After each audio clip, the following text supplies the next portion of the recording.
I've got a good question with the title.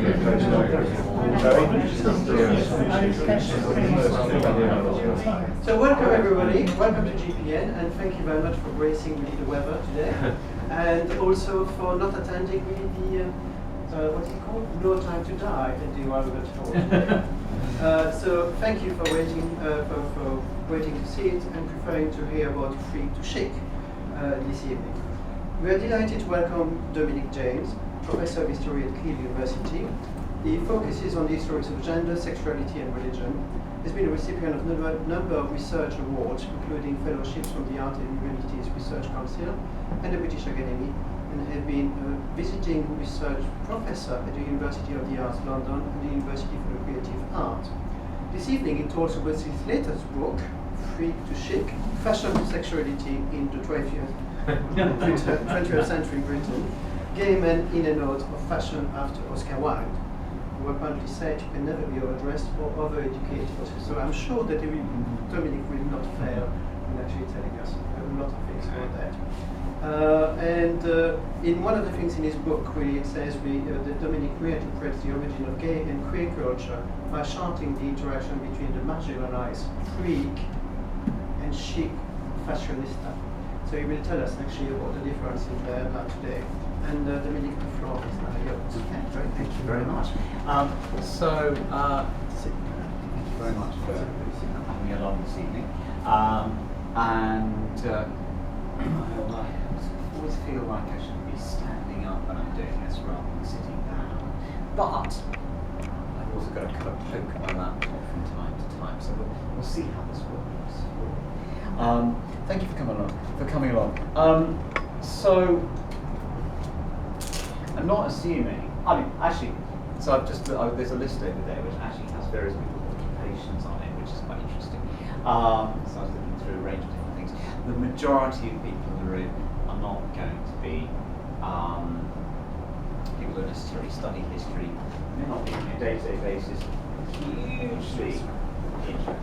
So why are you here? To find out about past gay lives, I think is probably the number one thing. But also, it may well be connecting with something about the issue of visibility. So, in the movements for what used to be called lesbian gay liberation, before LGBTQ and those kind of labels came up, one of the regular demands was to be seen, to be recognised, and for people to be open. Now, there's a couple of distinctions here. One is between actually disclosing your own sexual identity or interests. And then the second one is also about being outed, having someone else kind of say, right, over there, sorry, I'm not pointing at you deliberately, but anyway, pointing at someone and saying, look, there is a deviant. Now, in between these two different situations of outing yourself because you're proud of who you are and you want to be seen for who you are, or being kind of objectified or stigmatized or pointed out as being a member of a minority, possibly to be criminalized or to be sacked, these are the realities for many queer, gay, however you want to describe it, people in the past, of course, remain to be the case in many people past the world, people today as well. In between that, there's a kind of centre ground. And that's a centre ground of what you might describe as kind of performance, how people perform themselves on a day-to-day basis. So, for example, as one of my colleagues, who's now University of Southampton, Jean-Francois, who wrote a book called Don We Now Are Gay Apparel, which is about costume and gay men in the post-war period. One of the things that he said was that, that it was quite usual for people to go to their respectable day job, perhaps in the civil service, for example, wearing colours like these, so that obviously you'd have a shirt tucked in back down. Shocking behaviour from the 1950s and 60s. Hello, hello. See, I've got the chair just over there. But what they would often do is sort of go home and change into something more colourful if they were going to go out on the sea. So you, for example, in the 1950s, you might change your grey tie or your club tie or school tie or whatever for something More colourful. a little bit. Exactly. And I think that tie would have attracted attention in the office in the 1950s. It might be just the thing you want to wear if you're going to go out for a night of socialising. I think the 1930s, 1940s, 1950s, where people actually did typically go out, in suits and ties to go socialising. It's just something you dressed up for work is what you wore on an everyday basis. So what I'm talking about is, what did people wear when they wanted to hint at their then criminalised sexual identities? Now, I could be talking about women, and I could be talking about lesbian experience, or I could be talking about bisexual experience. I could also talk about transsexual experience. I have half an hour. So, you'll have to bear with me. Brilliantly funded. I'm just talking about gay men. And that's partly what the book is actually about. It will be passed around a little bit so you can examine it. One thing I would say about the books, I've written a number of books. This one is kind of aimed, a lot of people who are going to read this are going to be MA students, they're going to be university students, there might be other academics, kind of more specialist. But nevertheless, I do try to write in a style that's as jargon-free as I can make it, which can be quite difficult. If you're writing about something, like writing about the law without using legal jargon, for example. So it's a distinct art. I've got another book coming out next year, which is about dandyism, British dandies, which is going to be, that one's much more going to be aimed for the interested reader, should we say. Whereas this one, if you look it up on the web and it seems punishingly expensive, it's basically because their business model is they sell a small number of copies into university libraries, and then if it then still does quite well, they bring it out in paperback, that other people can actually sort of to buy it. So, be patient. If you do want to buy a copy after what you've heard from me, it will get cheaper in a year's time. I've got pictures. We have a picture of an elephant. We also have a picture of a little figure down here. Now, it may be a little bit small for anyone to see. Can anyone guess? That's a caricature of someone from the 19th century. Anyone want to guess? Very, very famous. Oscar Wilde. Oscar Wilde. It's Oscar Wilde. Yeah. Was it? Oscar Wilde. This is a little tiny Oscar Wilde. Now, this is a card. It's an advertising card, actually, that was produced to sell a kind of cotton, cotton that you use for sewing, not in a school. It's an American called 𝔽𝕣𝕚𝕁 School Cotton.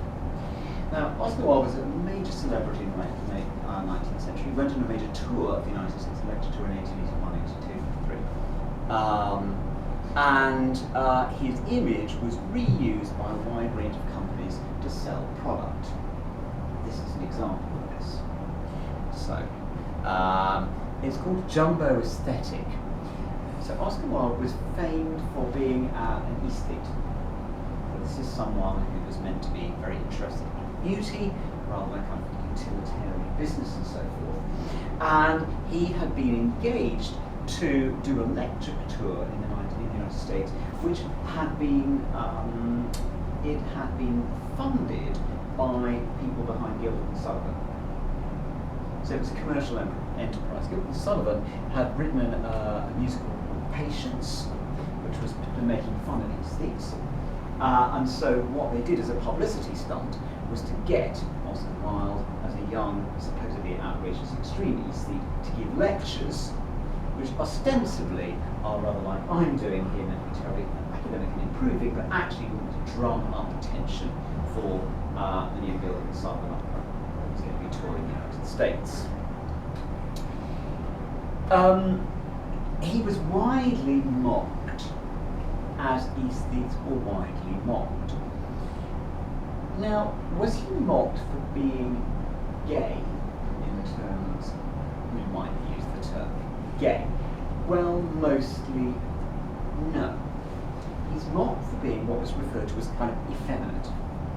So this was all about being kind of a man who was kind of not really very manly, not really very butch. And if you notice, I mean, again, it's quite small, but his stance that he has here, if I can try and model it, he's doing this sort of thing, which is a, hello, come on in, thank you. You might have to sit on someone's knee. There's a chair there. Or you could sit on this chair, because I've decided I'm much too peculiar to sit on a chair. Anyway, so you've only missed a little bit. Anyway, so yes, he's basically doing a pose that in the 20th century becomes associated with camp gay men, like John Inman, money being served, and all this sort of thing. The teapot pose. It's basically a pose of a refined lady. Actually, that's the way that a refined lady in 1880 was meant to stand, not a man. So he's not doing a manly pose, he's posing like a woman. And he has lovely sort of long flowing hair like a woman. Now, men were expected to have shorter hair and all this kind of stuff. Now, in a broader sense, there's something a little bit queer about this. Even if he's not known as being sexually gay, he appears to be posing kind of as a woman. A man posing as a woman, which is kind of an interesting kind of slightly rather queer thing to actually be doing. And in fact, back in London, there are gossip columnists and cartoonists who are printing cartoons at around this date which are alleging that he's gay in a sexual sense as well. Rumours are circulating already. Now, the other point here is that he's actually mirroring the stance of this elephant, or the elephant is mirroring his stance. So our elephant here is actually sort of being drawn standing in the same cat posture as Oscar Wilde is. You meant to be kind of reading between the two of them. The elephant is also wearing an enormous sunflower, and the sunflower was one of the things that aesthetes were supposed to do was they meant to worship flowers. And Oscar Wilde rhapsodized about things like lilies and sunflowers and how they were emblems of beauty and all this kind of stuff. And that could be seen as being rather queer as well, because men are not supposed to like flowers. Liking flowers is meant to be something that ladies are supposed to do. Now, Barnum, J.T. Barnum, I don't know if anyone's heard of this person. Very, very famous, the late 19th century. So if I turned it into a seminar, I'd go, who was J.T. Barnum? Don't feel you have to kind of answer who J.T. Barnum was, but did you either of you know who it was? I've heard the name. Yeah. Circus. Barnum and Bailey. Barnum and Bailey Circus? Yeah. Exactly. So the rumour goes around that Barnum and Bailey, who operated the most high-profile freak shows in the United States, was going to had offered Oscar Wilde £250, which in 1880